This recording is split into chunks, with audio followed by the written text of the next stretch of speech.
Golden State Media Concepts social media podcast. Time to hashtag everything. We talk about all the fun, crazy stories on social media. From Instagram to Facebook, Twitter to Tumblr, or probably even Friendster. Join us each week as we explore the quirky side of social media. It's the Golden State Media Concepts social media podcast. It's simple, such a sad song. The one that we rely on to get us.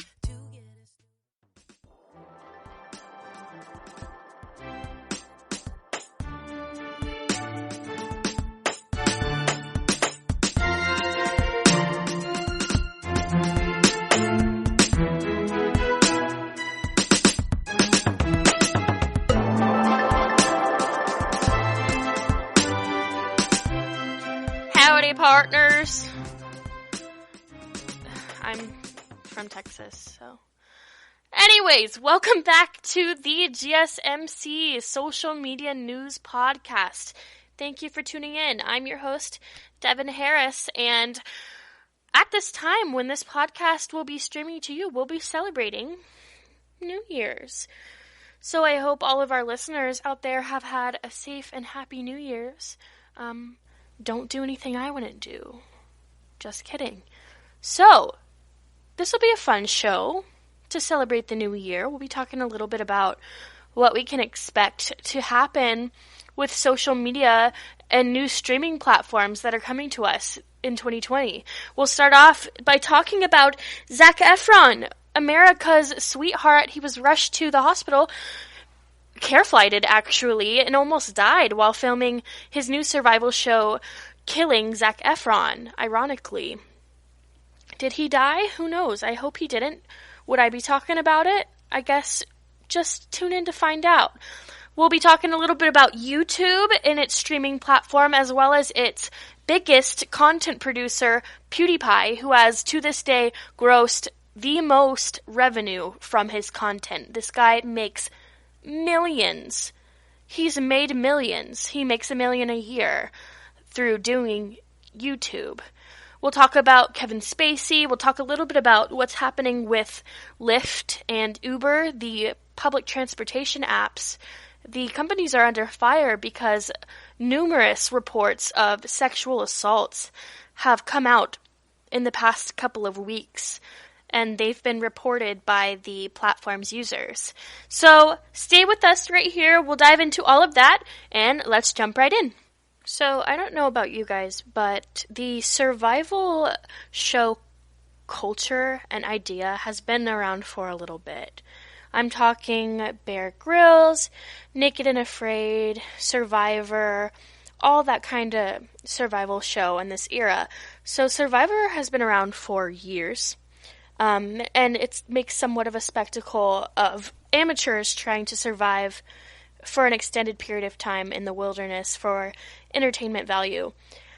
I love reality TV, and I love survival shows. I love Naked and Afraid. When it first came out, I would sit in front of the TV for hours and just binge watch every episode. Usually, the talent or survivalists are paired off with another partner at least, or have some type of crew or emergency staff around them. But you have to take into consideration that even though this is scripted, most of the time, lightly scripted, publicized, and filmed, things can still go wrong. And apparently this is what happened for Zac Efron. So Zac Efron, who has recently ventured into independent production, he's creating his own media, his own YouTube channel. We haven't heard much from him. I know I'm a fan of him, so I follow what he does pretty carefully. And he was a little bit quiet for a little bit after the premiere of his Netflix movie, Extremely Wicked and Shockingly Vile, on Netflix, which was a kind of biopic of Ted Bundy, played by Zac Efron. Great, amazing, great reviews, had a little bit of buzz for a while. But since then, we didn't really hear much about what he was doing. Apparently, he was silently grinding because he'd been gearing up for his new series set to stream on a platform called Quibi, which is a built for millennials streaming service launching in April 2020. So Zac Efron, while filming for his new show called Killing Zac Efron, ironically, he caught a bacterial infection. So he was filming the show in Papua New Guinea. It's called Killing Zac Efron, and it's basically a survival-esque show, only he's the talent. So that adds a little bit more of a buzz. He's a celebrity filming, trying to survive in a dangerous jungle. In this case, it was Papua New Guinea for 21 days. Apparently, right towards the beginning of filming, he caught typhoid. Ew. He was rushed and care-flighted to Australia, almost died because Australia, if you check on a map, is on a totally different island than Papua New Guinea. And it takes 3 hours to get there via plane from Papua New Guinea to Brisbane, where he was flown. He almost died apparently on that care flight, but he was rushed to a hospital in Brisbane, treated, and got to go back home to his family. So he's been doing this for a while. I had no idea that he was so into the outdoors. Apparently on his YouTube channel, he does a series called Off the Grid where he films himself camping, hiking, fishing, and just surviving in really harsh terrain. I had no idea he was so much of an outdoorsman. And I see this a lot lately. This whole millennial media. People are hopping on the millennial media train. Everyone is kind of building their brand on YouTube. Free enterprise and entrepreneurship is on a rise, especially in media on these platforms like TikTok and YouTube and Instagram. And people are really taking advantage of that. Platforms and sponsorships and ad revenue. People are making a killing on YouTube just by showing brands' products and getting sponsorships from those brands and taking advantage of ad revenue. The ads that YouTube places on their videos, the content producers get a chunk of that money. And Zac obviously is no stranger to that. He's a super smart man because he's been putting a lot of time and effort into his YouTube channel. He hosts a channel called Gym Time. That's one of the segments, as well as Off the Grid. So Gym Time, he invites celebrities to kind of try some of his toughest workouts, some of Hollywood's toughest workouts. And then he also has Off the Grid, which is more of a survivalist show, and I had no idea about this. I didn't know he was filming content on YouTube at all, and I will be subscribing to him shortly because I love him. So he finished filming the show after he was rushed to Brisbane, treated for a couple of days in emergency care, given a vaccine, and then he finally got to go home. He got the release to go home from the doctors and be with his family on Christmas Eve.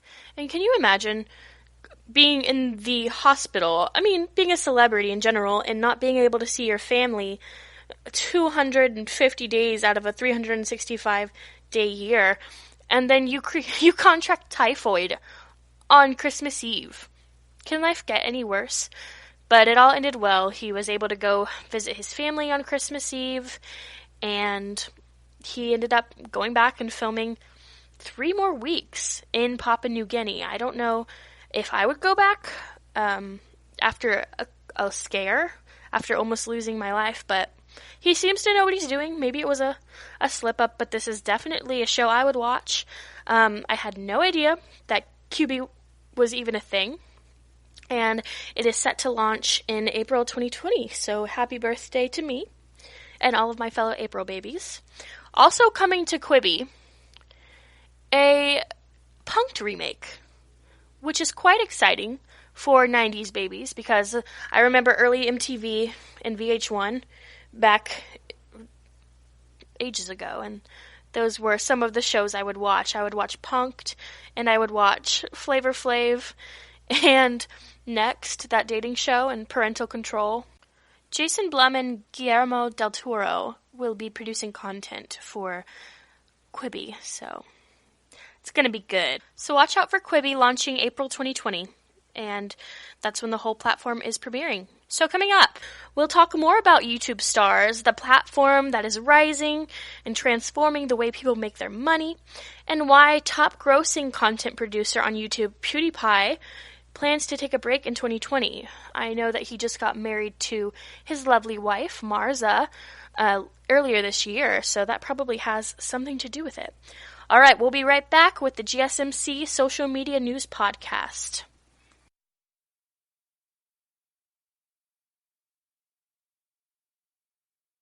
Do you want to be healthier, yet you just don't know what to do? All these shows telling you this and that, but nothing seems to work. Well, listen close. Golden State Media Concepts has got something great for you. The Health and Wellness Podcast dedicated to workout trends, healthy eating habits, diet, and everything about healthy living. Join us in our banters as we help you not just live life to the fullest, but live it to the healthiest.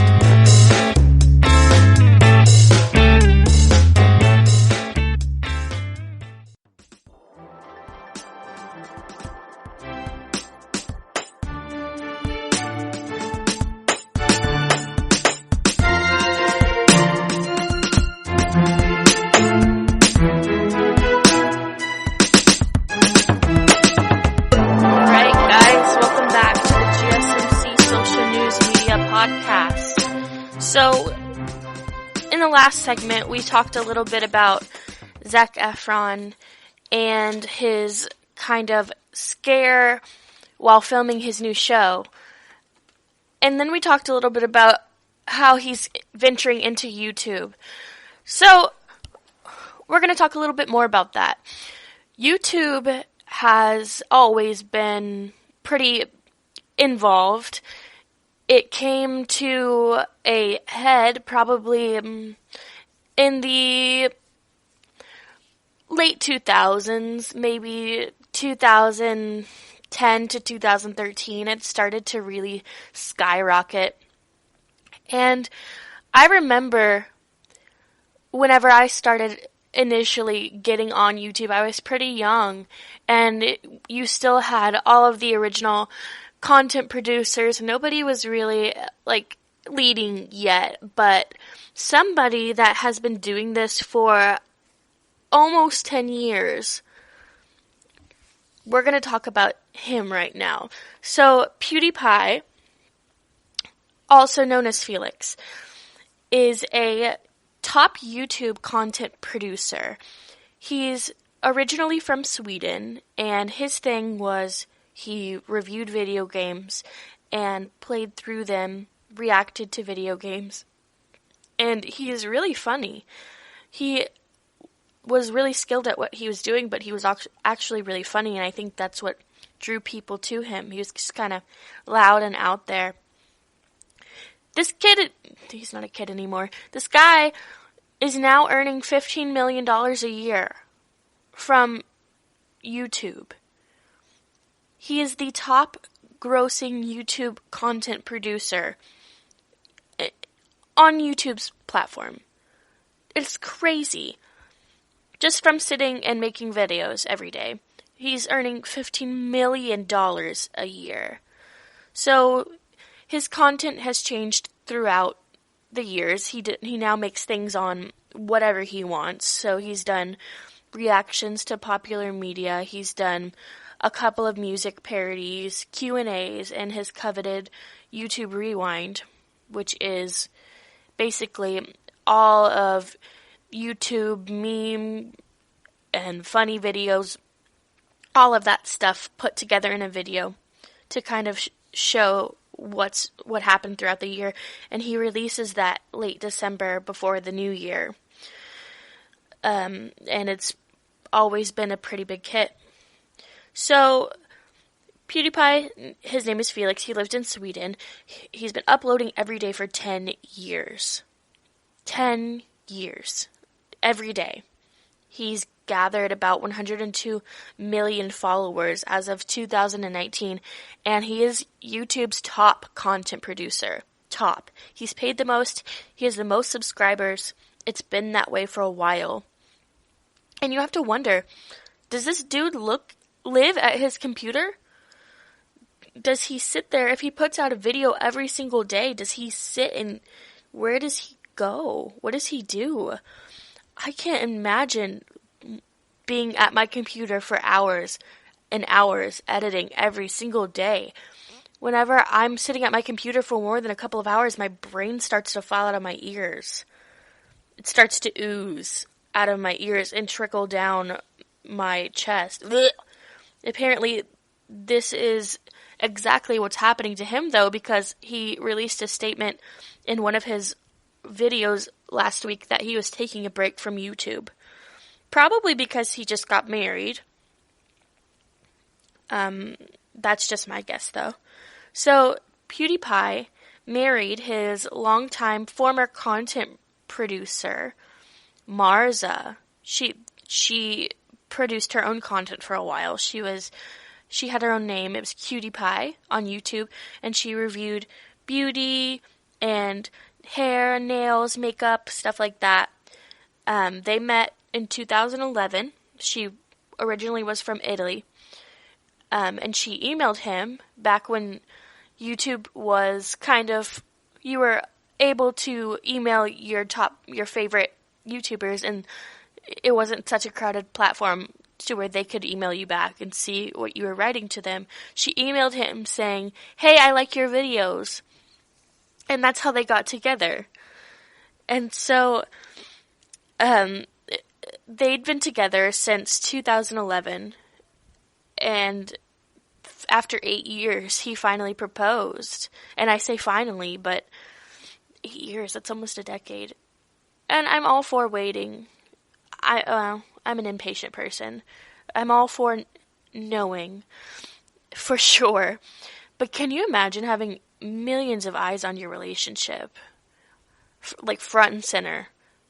People commenting, "I don't think you're right for each other," or "You need to hurry up and get married." Just people putting their opinion right into your relationship, right in there. Despite that, they stayed together and they made it official in a garden ceremony. They released an engagement video. They released a wedding video. And while there are lots of people who insert their unwanted opinions in somewhere, there are also people who are supportive. And they finally made it official in a garden ceremony in August 2019. There's a video up on PewDiePie's channel showing a little bit of an overview from the wedding, and it's beautiful. So Marza, his wife, quit YouTube to originally focus on her mental health. She said it was kind of ostracizing her from the real world and keeping her in a bubble. And so whenever Felix, PewDiePie, announced his departure, it kind of, it wasn't a surprise. You can only imagine what 10 years in front of a camera on a computer will do to you. He cleared it up, though, in a later video addressing his statement about taking a break, saying that it's only for the first of the year. So he'll only be gone the first of 2020. January, February, March, maybe April. I'm guessing it won't be too long. And he says he wants to do something different and not look back on his life in 10 years and see, oh, I just made music videos. I just made YouTube videos on YouTube for my whole life and not feel bad about what he hasn't accomplished. And honestly, he could do so much. His content has relatively stayed the same over the years, and you see YouTube stars that are branching out into makeup and production and feature-length films on YouTube. And he stayed consistent, which is probably contributed to his success for a little bit, but he could do the unimaginable with his following and his talent and his consistency and his dedication. So I'm really excited to see what he comes up with. I think it'd be really cool for him to come up with his own video game company. Something. So when we come back, we'll talk vaping and what it is. I have never really been on the vaping train. What the damages are associated with vaping and why suddenly it's dangerous and people are pulling ad campaigns from big social media sites, why Instagram has banned its influencers from promoting guns and vaping on their platforms. I'm not mad about the guns. I didn't know much about the vaping. I was a square. I was born a square. I've always been a square. I don't smoke or vape. So if you are in the same boat as me, I've done the research for you, and we will dive into it together. Stay here. You're listening to the GSMC Social Media News Podcast. Tired of searching the vast jungle of podcasts? Now listen close and hear this out. There's a podcast network that covers just about everything that you've been searching. Hey! The Golden State Media Concepts Podcast Network is here. Nothing less than a podcast bliss with endless hours of podcast coverage. From news, sports, music, fashion, cooking, entertainment, fantasy, football, and so much more. So stop lurking around and go straight out to the Golden State Media Concepts Podcast Network. Guaranteed to fill that podcast itch. Whatever it may be. Visit us at www.gsmcpodcast.com. Follow us on Facebook and Twitter, and download us on iTunes, SoundCloud, and Google Play.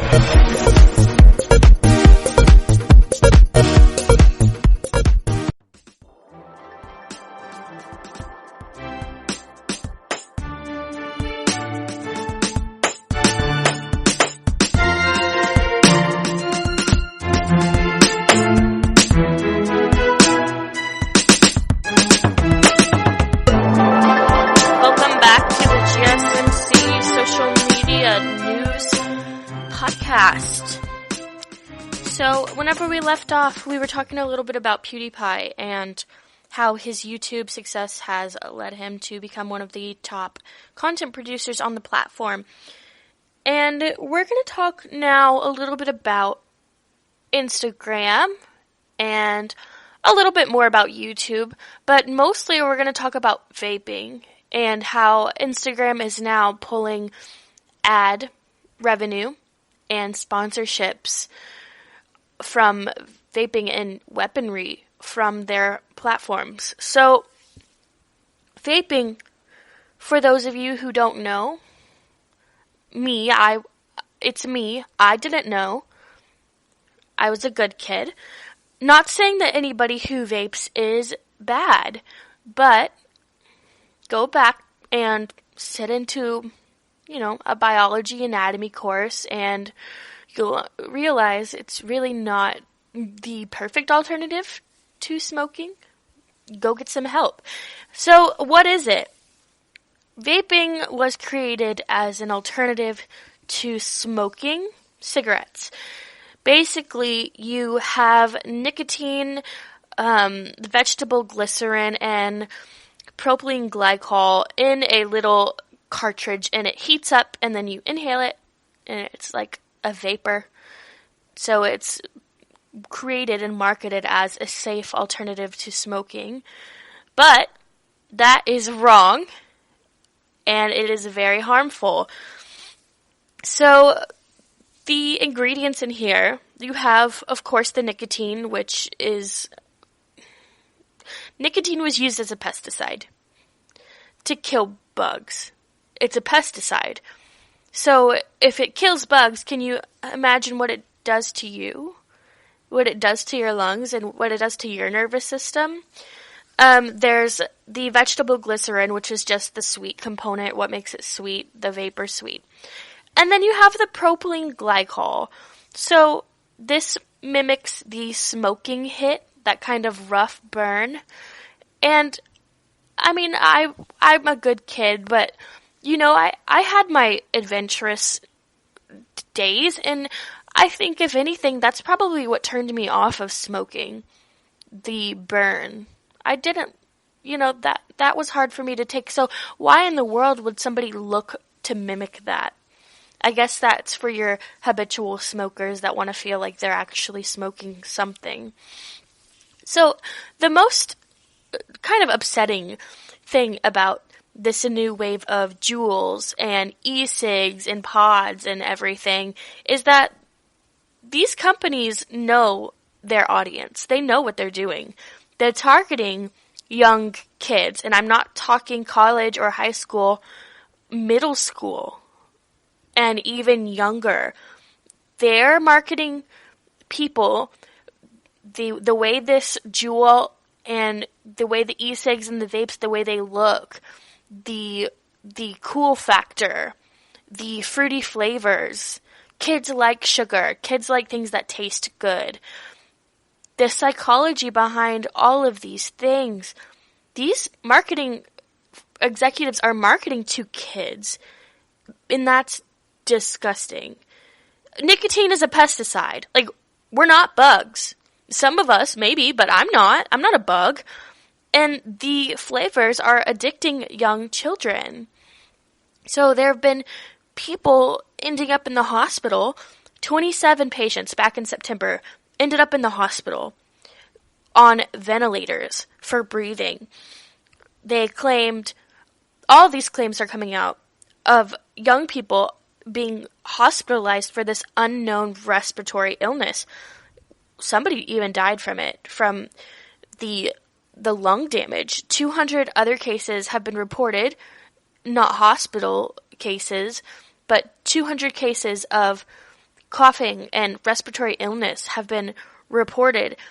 One teen who was hospitalized back in September, he said whenever the doctor went and looked at his lungs, it looked like the lungs of a 70-year-old smoker. So this is not safe at all. And I think Instagram is finally catching on to that. Now that vaping has been proven harmful, Instagram is taking action. And I mean, bandwagoning much, but pulling sponsorships, removing ad revenue. They don't want to be responsible for killing your kid. And I guess that's a good thing. They want to be on top of their brand. They don't want people to stop watching them, stop using their platform. So since YouTube and Instagram and social media advertising is as popular as TV advertising, if not more, what we watch, what the kids watch, is so important. Therefore, what you allow the kids to watch, what is allowed to be put up on the internet is so important. As for the guns, I feel like that's a no-brainer. I really haven't seen any ads for guns, though. Maybe, but please pull those down. Thank you. So, nicotine. This is just my kind of last reflection on the subject. Nicotine gives you a sort of high, not the same kind of high that you get from other drugs, but it calms the nervous system. Can you just go to therapy? I mean, you learn some coping skills and you become better off because, honestly, and this is the same for benzodiazepines, if you give yourself something to lean on that becomes a crutch for you, it makes your anxiety and your depression worse. Food for thought. If you remove the crutch and you learn to live and cope without it, then you won't need it. And I know there's a whole other aspect to this. The nicotine is addictive, but I guess in the same way, benzodiazepines are addictive and pharmaceuticals are addictive. And I'm not saying, no, medicine's bad for you. Medicine saves lives. Medicine helps brain chemistry. But when you get down to the downers or the uppers or things that alter your state of mind and not just alter your brain chemistry, I feel like after a while it becomes sort of a crutch and it becomes harder for you to deal with your anxiety and uncomfortable feelings without these medicines. So if we get to the root of the problem, there is no problem. I'm sure that I'm just talking out of my butt, but as somebody with an anxiety disorder who got off of a benzodiazepine, I can tell you that it is possible. So, alright. So, coming up, Lyft and Uber are under fire for reported sexual assaults from users using the app. And later, Emma Watson sits down and she talks in an interview recently about how Taylor Swift reminds her so much of Jo March from her new blockbuster Little Women. I don't know about that one. I'm not a big Swiftie fan, so don't dumb down your content. All that and more when we come back to the GSMC Social Media News Podcast. I'm getting a little bit catty. Stay right here.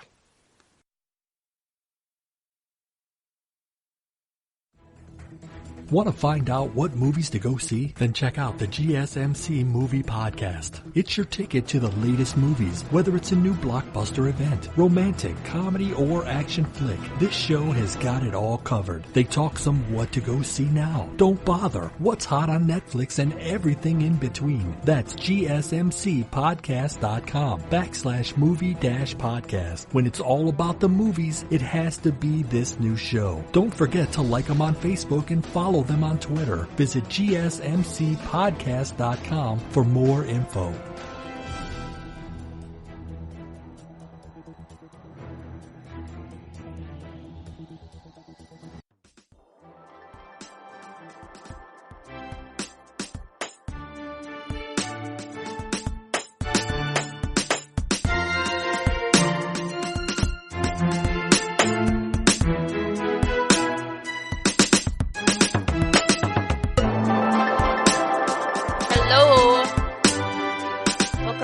GSMC Social Media News Podcast. I'm your host, Devan Harris, and I'm ready for this segment.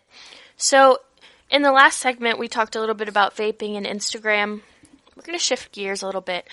We're going to talk about an app, the Uber Driver, Uber Rideshare, and Lyft app. So, I'm all about women's safety and women's health. So, I'm ready. That was my dog. What is Uber and Lyft? So Uber and Lyft, as well as,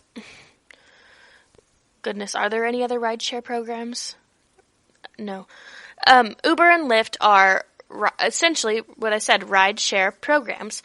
They are apps that you can download on the App Store to call a ride. So think of it as the taxis of suburbia. Basically, you download the app and then say if you need to go to the airport and no one's around to take you, you call an Uber or you call a Lyft and a driver will come out and get you and they're paid to take you to the airport. Or a concert or home if you've been drinking or wherever you want to go. This is a great idea in the realm of an imagination, but lately things have been coming out that prove otherwise. This topic gets me so heated. Sexual assault is a huge problem, primarily for women. It is no different here. Sexual assault has become a huge problem, and probably always has been a huge problem for female passengers using these rideshare programs. Drivers are reporting, as well as passengers, that they're being sexually harassed, touched inappropriately, or even assaulted by drunk male passengers. And on the other foot, the drunk female passengers or passengers who have nodded off without even a trace of alcohol in them have been reporting being awoken to being assaulted. Why is this still a thing? Why? Why is sexual assault still a thing? What is it about men that makes them think they can do whatever they want to women? And I know that it's not all men. Not all men. I know that men are also victims of sexual assault. In this case, we're not going to play the All Lives Matter game. We're going to play the violence against women has and is becoming it it always has been an issue. Why? The disparity in gender-based sex crimes is huge. Huge. It's not a all lives matter. It's not all men. Is it socialization? Is it breeding? Is it a breeding issue? Do we need to breed out the monster? Why are men sexually aggressive? Why is this still an issue? It's lost on me. Why do people think they can do whatever they want to another person? More specifically, why do men think they can do, say, touch another woman however they want to? What is it about men that makes them the biggest perpetrator in sex crimes against women? The corporation, Lyft and Uber, they're not doing much to help. Lyft still made a woman pay for her ride after her reporting that she was sexually assaulted because she reported it as an indirect route instead of a sexual assault. Okay, so what? There's a button but no protocol? This is exactly why women are afraid to report their sex crimes against themselves. Because of the finger pointing and the humiliation and possibly being ignored. 3,000 sexual assaults happened last year, or were reported last year. So reported to have happened. 3,000. That is far too many. Far too many. Uber and Lyft lack protection that could keep them safe. The drivers lack protection that could keep them safe because this ain't New York. There's no bulletproof glass on that window, honey. There's no protection. There are no cameras. And 19% of Uber drivers are women. 30% of Lyft drivers are women. It's different. It's different. 1% of women in New York are taxi drivers. And even then, this still happens. So, what's being done? Uber apparently is piloting an audio-video recording system in some places. Well, thank God for that, but we need preventative measures because if someone is already made up their minds, I'm going to assault this woman, this person, some audio, some video is not going to stop them. You know, you can pop a ski mask on there and no one's worse for wear. So I propose chastity belts for men who have been drinking or have low credit scores and no keys. Okay? All right. These... this just makes me so mad. This has been my report on Uber driving. And this is my top 5 no BS, no victim blaming rules that would keep you safe in an Uber or anywhere where men lurk. So number 1, these are in no specific order: pepper spray and a taser combo. My boyfriend and I were talking about this the other day, and I have both, but he said, you know, I feel like the pepper spray is almost more useful because you don't have to be right next to somebody to pepper spray them. And that is true. I tested out my pepper spray a couple of years back, sprayed it in my kitchen and walked through it, and it works. I'll just let you know it worked. I didn't even have to chop any onions. So, that's number 1, pepper spray taser combo. Little pepper, little shock. Number 2, if you can, take your car. Don't drive drunk. That's a no-brainer. But try and take as much control of your surroundings as possible. I don't use Uber for this specific reason. I like to be in control of my surroundings. I like to be in control of where I'm going. I don't like to be at other people's disposal and vulnerable. I'm a strong, independent woman, and I can drive myself, or I can designate a DD. or sit in my car with the keys out of the ignition until I sober up. Not that I drink. Drinking's bad. I don't use Uber or Lyft for these specific reasons, but if somebody tried me, consider these hands thrown. Alright. 3.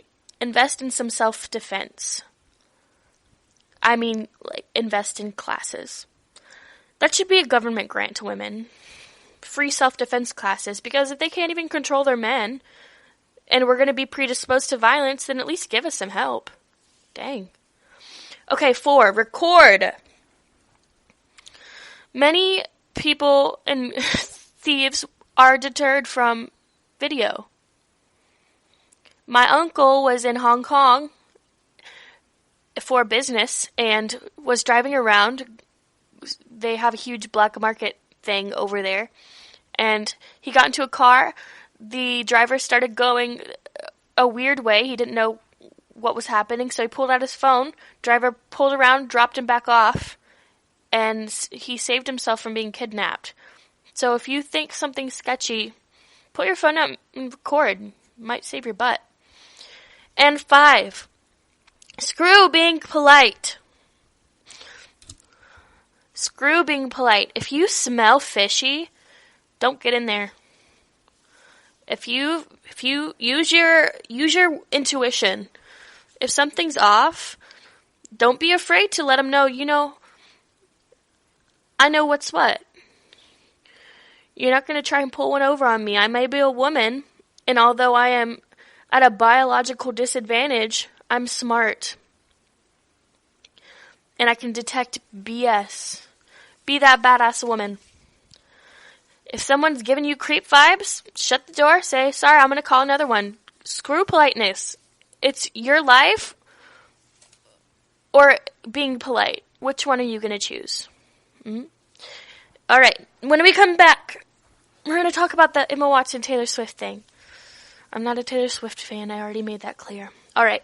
Stay here with GSMC Social Media News Podcast.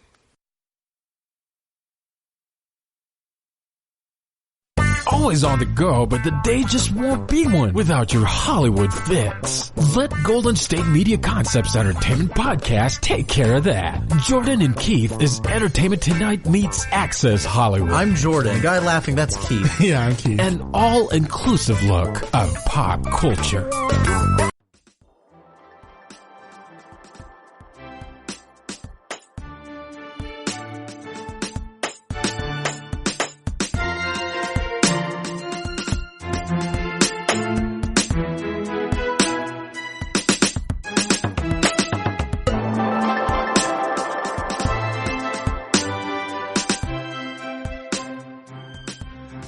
Hey guys, welcome back to the GSMC Social Media News Podcast. So on the last segment we talked a little bit about Uber and Lyft and what's going on around there with the sexual assault and, another day, another dollar. So we're going to move into something a little bit lighter. Emma Watson, bless her heart, I love her so much. You've probably seen her in Beauty and the Beast, The Bling Ring, as Hermione in Harry Potter. Oh, The Perks of Being a Wallflower. I totally forgot she was in that. I love her. Love her in that. She's this doll of a person. She speaks out for women's rights. She's a social rights activist. I love her. She's graceful. She's dainty. She's poised. She holds herself with such a confidence and such a brilliance. Anything she does. I'd watch anything she does. And so whenever I saw her comparing her movie character, she's in Little Women right now, and she's phenomenal. She was comparing Jo March, one of the characters in the movie, to Taylor Swift, and I kind of recoiled a little bit. I said, what? Do not put those two in the same sentence. I'm not a very big Taylor Swift fan. I think she sold out, honestly. I bought her records when I was 12, when she was doing country, but I think she used country as an avenue to get into the entertainment industry, and I don't agree with that. I loved her country stuff, but then she sold out to pop, and I feel like she used and abused the country avenue. So I'm not a very big fan. But what really happened was Emma Watson was comparing the plot line towards the end of the movie of Little Women to Taylor Swift's current situation with Scooter Braun and getting the rights for her music. So in the movie, Jo March, towards the end, after we're through and we're wrapping up the movie, she's submitting her manuscript for Little Women to the Volcanic Press editor, and he says, okay, I'll give you 5% of the profits, and she starts to bargain with him, and she says 7, 8, 9%, and he says 5.5 and no less, and she said, with all due respect, this is my work, I wrote this book, I want the copyright, so why don't you just keep your money and I'll go somewhere else. And so they eventually agree to a higher percentage and she gets the copyright. And Emma Watson was really just saying this whole situation in Hollywood with Taylor Swift and her battling for the rights for her music is kind of like that in Little Women. Getting the copyright for your own things is so powerful. And Emma Watson was saying, life's kind of like a game of Monopoly. The more you have, the more successful you are. Ownership is everything. And she says, as Taylor Swift is battling to get the rights for her music from Scooter Braun, it's her music and he's withholding it from her. It sort of kind of mirrors Jo and Little Women trying to get the copyright for her book and her characters. And Emma Watson said something so poignant. She said, life's really a game of Monopoly. Ownership is everything, and it's important to be empowered and know your worth and know how much you're worth and not let people kind of walk all over that. Life is about walking through with confidence and kindness, knowing the contribution you make and not selling yourself short, not selling out for it. And she kind of referenced all of this, saying, as women, we sometimes are marginalized. In Little Women, she played Jo March's sister, Meg March, and she was a foil to Jo March. Jo was the passionate, brave, bold, tomboyish character who didn't want to settle down, didn't want to get married. And Meg was the sister who said, no, I want to get married. I want to have a family. And in Little Women, Meg marries somebody who isn't well off. And the thing about the Marches is they're all wanting to marry rich, because back in that time, you really didn't have a lot of mobility as a woman unless you married rich. There were not great, the jobs didn't pay well for women. Unless your husband was rich, you couldn't, you couldn't be business savvy, and you couldn't really find footing in the world, which is so unfortunate.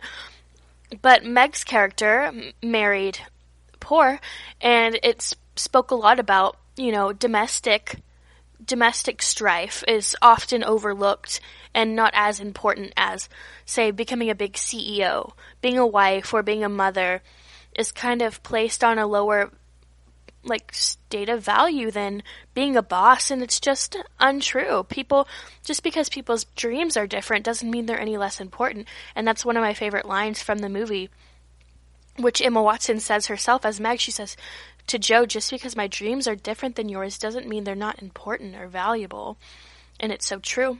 So seeing Emma Watson really talk about, whatever your dreams are, know your worth, own what you have, and be empowered. And I just feel like her reference to the movie was so good. The movie was good. The movie was amazing. If you haven't seen it, go check it out. It's in theaters for another couple of weeks. Crazy cast.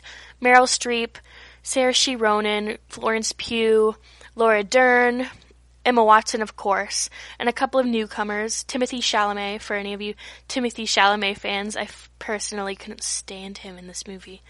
It's an amazing movie. Go check it out. Little Women, directed by Greta Gerwig, out now. When we come back, we're going to be discussing, for fun, Forbes' list of 10 New Year's resolutions to try in 2020. Stay here with us on the GSMC Social Media News Podcast.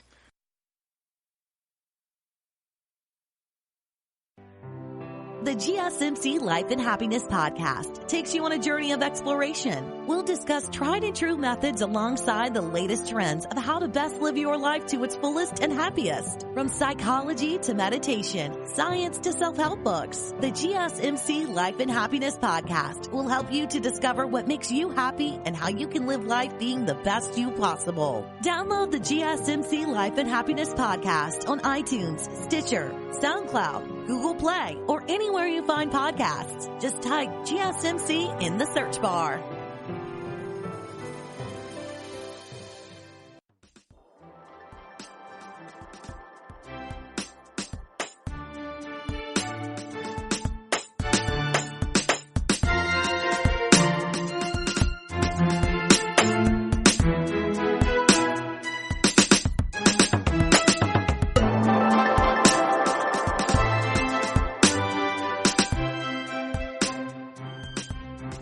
Welcome back to the GSMC Social Media News Podcast. Last time we talked about Emma Watson a little bit, about female empowerment, Taylor Swift, all that. You know, for our last segment, it's the New Year's, yada, yada, yada. Resolutions are a little bit phony to me. I think if you're going to have a resolution, you might as well do it any time of the year, right? How important is it? It's not just about starting clean, but for our last segment, we're going to talk a little bit about a list that Forbes released, 10 New Year's resolutions for leaders in 2020, and we're just going to go through them a little bit. So without further ado, here's number 1. Take control of the device that is stealing your time. So take control of your phone. Usually that's what it is. We're all glued to our phones, and I know that I am no different. And it really does affect my mental health. I'll compare and contrast and, oh, my life isn't like this, my life isn't like that, and it kind of just really gets into my mind. So what I've done to try and help that is putting the time limit on my social media apps. It gets kind of annoying to constantly have to click, so I just end up putting my phone down. So it kind of helps. All right. 2, make trust your priority. In the era of fake news, deep fakes, data breaches, and unfair use of personal data, trust and transparency are gaining importance and value. So, our data is valuable to consumers everywhere. Brands, businesses, other countries. Forbes is basically telling us to take our privacy seriously. Be careful with our passwords. Be careful about which websites we sign up to. Be careful about apps we use, because the data about us and our interests and what we're clicking on, that data can be sold and used. So we should protect ourselves. Basically, we're being analyzed so that the big brands can see what they should market to us next. So making trust our priority. Gain control over the way your data is being used and which apps you use. All right, 3, say no more often. I have to do this. It's because our goal as people is not to do more, but to do less and do it better and feel better about it. I'm guilty of always trying to overload myself so that I can feel like I'm doing the most, I'm doing everything, I'm going to get my things done quicker. But it's not about that, because it's not about quantity, it's about quality. I feel like I am guilty of getting myself burnt out easily and then nothing gets done. So saying no will be my passport to making 2020, a personal and professional success. 4, use your power responsibly. Forbes says lines of corporation responsibility and accountability are quickly coming of age. They are being extended to consider a broad range of stakeholders in society's generational challenges, waste, climate change, and inequality. So use your platform for the better. There are so many things that are failing in our country right now, and leaders need to start using the power and privilege that they have to help solve the problems of people and planet profitably and without waste. So if you have power, use your power responsibly. Use your voice for the better good. Take up for the underdog. Become opinionated about what you care about. Nobody likes a fence sitter. 5, become a champion of neurodiversity. Leaders should resolve to actively promote and champion neurodiversity within their organizations. So creativity, insight, and innovation. But what does that mean exactly? Firstly, make it your mission to identify anybody and everybody who suffers from mental illness, stress, depression, OCD, eating disorder, post-traumatic stress. Understand how they think. So many times in job applications, there is place to fill out. Do you suffer from any mental disorders? Do you suffer from any health disorders? What business is it of yours? Mental illness is so... People feel like they can't talk about it. Like they will be let go from a job, or they won't get a job if they have mental illness. Mental illness is crazy. 4 out of 5 people have mental illness. This says, create an environment where these individuals can bring their real me to work and fully flourish. I know I would feel better if I didn't have to hide myself. 6, visualize your goal. At the start of each year, leaders traditionally establish goals. Visualizing goals is highly motivational and increases determination because we are drawn to the future reward. Visualization helps to ensure success and create pace. It takes our mind off of the discomfort, difficulty, or pain associated with working towards the goal. I personally am a mood board person.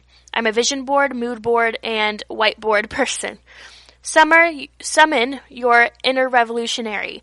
Make 2020 the year when you dare to break through the atrophy of conformity and automatic adapting to the status quo.